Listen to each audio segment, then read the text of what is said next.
Finally, new Pokemon Snap is out. I've had the chance to play it extensively, and I've had the chance to live stream it over on twitch.tv/JamesIsTheThunder. So go over there and hit the follow button, because I'm a small-time Twitch streamer, and any support is greatly appreciated. So, I'm going to give my thoughts on Pokemon Snap. As always, this is not exactly a review, this is more of an impressions video. We're going to start with new Pokemon Snap. If you played the original, you're going to love new Pokemon Snap. They've basically taken the mechanics of what made the original Pokemon Snap work, and they've ported it over to a modern audience. It's an expanded roster from the original cast. You know, the original Pokemon Snap only had Kanto Pokemon in it, because at the time, we didn't even have the concept of more Pokemon being added. Johto hadn't even been announced, and as far as we were concerned, the original 151 Pokemon were the Pokemon. So, you know, originally, that's all we had to work with, but in new Pokemon Snap, we've got Pokemon all the way up to Generation 8. You know, we've got Scorbunny and Rookie in there, so Generation 8 Pokemon are in there. It's set on the Lental region, which I guess it's implied, maybe, that that's where the original Pokemon Snap took place. I'm going to try not to compare this to original Pokemon Snap as much as I can, because I'm going to try and talk about this game as its own entity, but it is kind of hard for me to talk about it without comparing it to the original, but I'll try my best not to do it as much. Even though it is a conversation that needs to be had, I'll incorporate it when I feel like it's necessary. I do want to compare this game just sort of to itself and analyse it as its own thing, but obviously with the fact that it is essentially a sequel to the original Snap, I'm going to have to sort of compare the two a little bit, if that makes sense. So, when you start the game, you're playing this new, fresh-faced photographer, and Professor Mirror, the professor of the region, wants you to go around and take photos of Pokemon. Simple stuff. So obviously, like the original game, you go through the level, you get points based on the size of the Pokemon in the photo, the pose, the direction they're facing in, whether there's other Pokemon in shot and things like that, and you get scored a certain amount of points. You also get a star rating as well, which is based on the Pokemon's behaviour, how rare the behaviour is. So you've got 1 star, 2 star, 3 star, and 4 star photos, and in your photo decks you can have up to 4 versions, up to 4 photos of each individual Pokemon, and you can choose whichever one you want, but it is heavily implied you should choose the one with the highest score. And essentially you can have 1 1-star pose, 1 2-star pose, 1 3-star pose, and 1 4-star pose to complete your photo deck. So for every Pokemon in the game, you need to get 4 different poses. And some different poses will fall into the same category. For example, I noticed that Scorbunny eating an apple was considered the same pose as Scorbunny sleeping. So these are considered the similar sort of level poses. So there's all these sort of tricks. You have to try and find the secret interactions to try and get the different levels and things like that. Some of them will involve hitting other Pokemon. For example, Quillfish is 4-star. Allegedly, I've not tried this one myself, involves hitting a Clauncher with a Lumina Orb, which I'll get into in a minute, in a specific Clauncher on one of the levels, and waiting for it to interact with a very specific Quillfish, then hitting that Quillfish with a Lumina Orb, and then timing your photo perfectly, because there's a 4-second frame there where you get the Quillfish's 4-star pose. So it's things like that. It's just like in the original, really, where you will have Pokemon interacting with the world differently based on what you did earlier to other Pokemon in the course, and things like that. It's all these different things and variables that really make the game have so much replayability. You'll go through each level, 3, 4, 5 times before you even level up each level, and you're always going to be finding something new. You're always going to be finding some sort of behaviour from the different Pokemon that react in different ways to whatever you do around the level, and it's always going to be something fresh and something new. For a game that's on rails with very scripted interactions, there's so many interactions. I think it kind of allows for that. If it is scripted, it allows for so many variables because of the fact that you program that in. And while on paper, a game that's on rails with scripted interactions doesn't sound like there can be that many variables, it actually does create a lot of interesting moments for you to take photos of. And that's kind of the genius behind Pokemon Snap. While in the original series, in the main games, the interactions aren't as scripted necessarily. I suppose they are to a degree, but their exact movements aren't programmed in. They'll still walk around a certain area. The Pokemon in the wild area, for example, they'll walk around a certain area, and the way they talk, the way they walk, and the area that they walk around in is scripted, but the Pokemon themselves will react to you in their own way. This game is very different. It's kind of very scripted, and you know, that kind of creates a lot of these interactions, and you can really get a lot of mileage out of it. They've added this thing called Lumina Pokemon, so there are, I'm not going to spoil it, they say there's 4 in the game, there's a few more than 4 of these things called Lumina Pokemon, and there's a mystery behind what they are or what they represent to the Lental region, and your job, as I'm sure you probably worked out, is to find where these Lumina Pokemon are and take photos of them, and then as you take photos of them, the professor can research them, and you start to dive more and more into the mystery behind what these Lumina Pokemon are, and how they're connected to a meteorite crash that happened 2,000 years earlier, and essentially their early theories, the professor's early theories and things like that, it's all turned out to be wrong. And that's a refreshing thing, you know. In Pokemon games, they do seem to have this habit of the professor gives you a load of exposition about whatever's going on. Like, for example, in Generation 6, it's Mega Evolutions, and when they're researching that. In Generation 8, it's all about Dynamax Pokemon, and they seem to know a lot about these things that they're researching, so it's quite a refreshing change of pace for a professor to be researching something, for example, Lumina Pokemon and the meteorite crash, and to have all of their early theories proven wrong.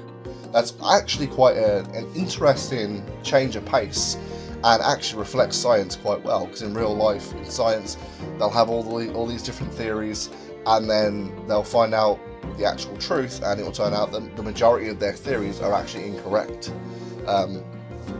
So it's kind of like this working theory type of thing, and scientists often will change how they think things work based on new evidence, and they will say, right, well, this is what we thought before, this was wrong, and it's kind of that nice little change of pace for the professor of the Lental region to have these early working theories and change how he thinks things work based on the new evidence that you actually provide for him. And I think that's a nice little narrative thing that the main series could take away a bit more. There are other characters, but I'm not going to spoil it because one of them is quite a big reveal. But they essentially will give you these challenges to do. So, for example, someone might say to you, oh, well, there's a load of Quagsire sitting in the forest, and I've heard that they jump into the water a certain way. Can you take photos at that moment? And these little challenges are very optional, by the way. They have no impact on your progress through the game. You can completely ignore them, but you will have hundreds of them to do by the end of the game. That's just something else that will extend the playability of this game. So this game will take a lot more weeks, a lot more months for you to actually complete, based on little things like these challenges. And also these challenges as well will sort of hint towards how to get the rarer poses for different Pokemon, and you might find you're completing these challenges without even realising it anyway, like I have, and things like that. And it also allows for that sort of character development and the character exploration of Professor Mirror and all these other people around in the Lental region. You'll get to learn about their personality and what sort of things they're interested in, and what makes them tick and things like that. So that's kind of like a nice little extra narrative piece thrown on top that I actually quite liked that interaction as well.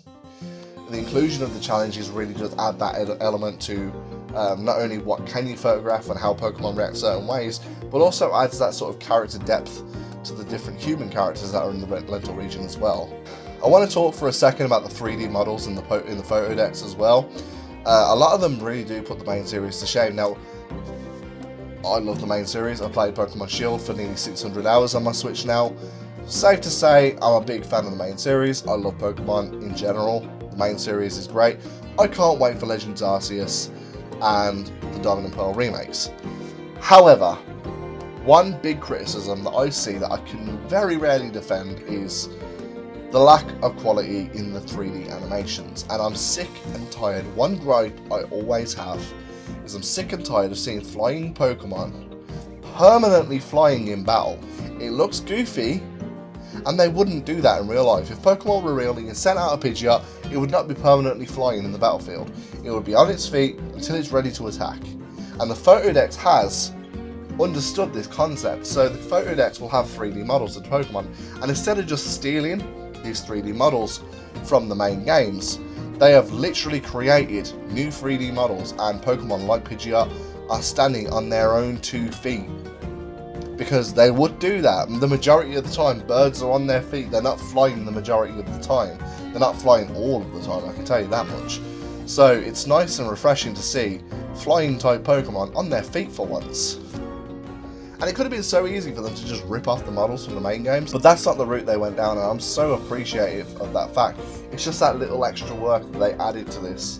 As mentioned earlier, there's these Lumina Pokemon, and they're sort of treated as boss battles.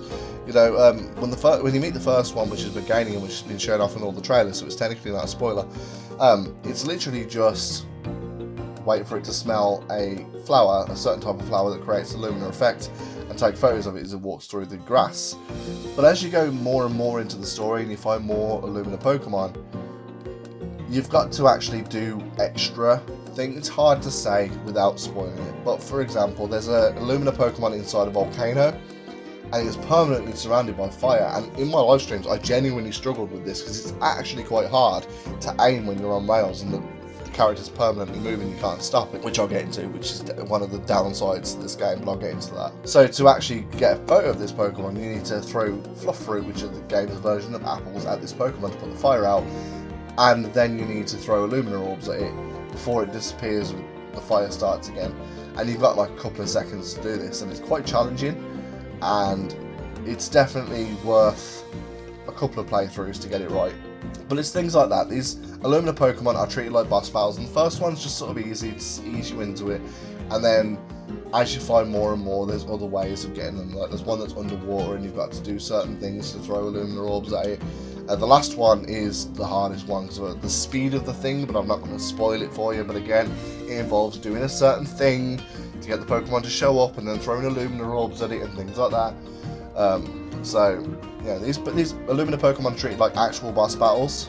So it's not just a simple case of take photos of the Pokemon, which I was kind of worried it might be, but you know, it's not. There's these extra challenges to it. There's this sort of added depth to them, and I'm really appreciating the fact that they've actually gone through that sort of extra mile to actually incorporate that. So when it comes to the core gameplay mechanics, it's as simple as it's ever been. You are on rails. The character is permanently moving. As you move through the level, you will find Pokemon in different areas that are interacting with you and the environment and things like that in very specific ways. You can affect the environment around you by throwing fluff fruit. You can throw Lumina orbs, which are these sort of bioluminescent orbs that light up Pokemon, which are great for nighttime shots and things like that. And you can play music and they'll interact with you in that way. And in general, there's all these sorts of hidden encounters as well throughout different levels, and you can find some really great moments to take photos of. The photo function works really, really well. As said, it works just like in the original Pokemon Snap, but with like these sort of modern niceties added to it. For example, they've got the resnap feature, which means that you can sort of re-angle a shot if you didn't quite get it right. You can change the contrast, the brightness. You can add filters to your photos if you feel like, you know, you want to make one humorous, or you feel like a filter can add to the effect. You can add stickers, emojis, and things like that. So it's all these sort of like modern niceties, nice and conveniences that we've got these days that weren't around back in 1997 when the original was released. So all that and more really just add to this experience of new Pokemon Snap.